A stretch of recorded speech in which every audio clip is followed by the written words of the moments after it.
Assalomu alaykum, dehqon bog'bon akalar. Ilhom akani gummat kali o'g'itini sinayapmiz. O'tgan yil ham sepganmiz bu.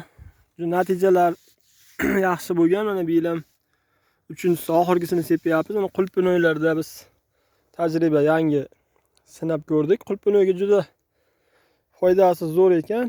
Giloslarga qulpinoyda sepyapmiz hozir. Ko'rishlari mumkin. Qulpinoy juda o'ta ser hosil, mana hosili juda ko'p. Hali pishishni boshlagan yo'q. Mana giloslarda ham juda o'sishini tezlashtirib berar ekan. 3 yosh giloslar bu Samarqand gilos.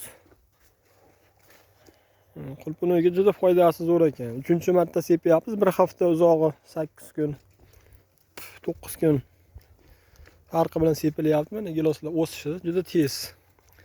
Barglarni ham qoraytirib, hech qanaqangi tagiga mineral o'g'it ishlatganimiz yo'q. Faqat mana shu Ilhom akaning dorisi bilan mana qulpinoylarni qizarishni boshlabdi.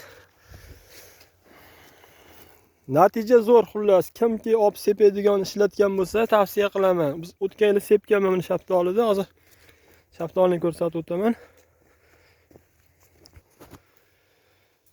Mana shaftolini ko'rishlari mumkin. Juda mevalar irik. Mayda to'kilib ketadiganlari yo'q hisob. Bu Lola 1 deydi bizda. O'zbekiston tuman O'qchi qishlog'ining shaftolisi. Qaytlardadir nektarin deb ataydi bu shaftolini, biz Lola 1. O'ta hosildorligi baland, zo'r. Ser hosil. Irikligi ham yaxshi mana. Hech ham ekkilanmasdan mana shu vitaminni sepinglar doridan. Mevalari juda chiroyli, irik, ser hosil. O'sishi ham yaxshi. Hech qanday mineral o'g'it ishlatganimiz yo'q. Gummat kali. Yaxshi, effekti zo'r ekan. Ikkilanmay ishlatib sepib ko'ringlar. Tajribadan o'tgan yili sepib ishlatganmiz buni. O'tgan yil 2 marta sepganmiz.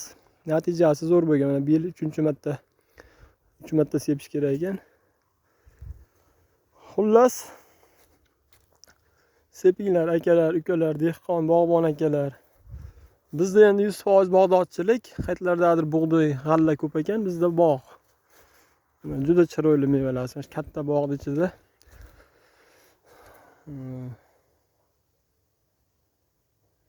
Yaxshi mevalari irik. Yirik ser hosil. Sepish jarayonlarini ko'rsatib o'tamiz. Akalar, ukalar, sizlarga ham kichkinagina maslahat, iloji boricha buni kun botgandan keyin salqinda sepsalaring juda natija zo'r bo'lar ekan. Kechki salqinda kun botishi bilan sepishni boshlaslaring natija zo'r. Hammaga tavsiya qilaman. Sepinglar. Ikkilanmasdan sepinglar. Ishlatib ko'ringlar, zo'r.